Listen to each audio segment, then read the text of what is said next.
Mary imetoka ng'ambo, imekuja hapa na zaidi ya wageni 600 kitu 50, na hii ni ishara ya kuonyesha Kenya iko amani, na wamekuja watakaa hapa siku 2.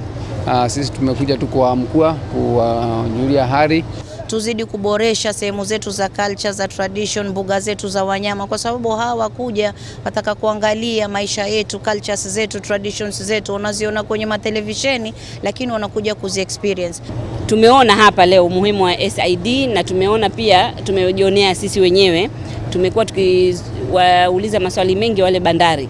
Hapa leo tumeona matokeo ya bandari. We need to increase more attraction centers, and we also need to do some amendment in the policies we have. Like today, when we have visitors who have docked here, when they want to go out so that maybe they can go to Fort Jesus and other attraction centers, they have to pay some amount. When they get back here, then they have to pay again. And we have been talking about that policy so that we can amend it. So if a tourist pays once, he doesn't pay any other time. If he comes there, he docks, he pay once, then he doesn't have to pay any time. Because if you do that, then we'll enable them to come out to go to other attraction center, so that at least their currencies can be used here in our county of Mombasa and any other areas in the jurisdiction of our country.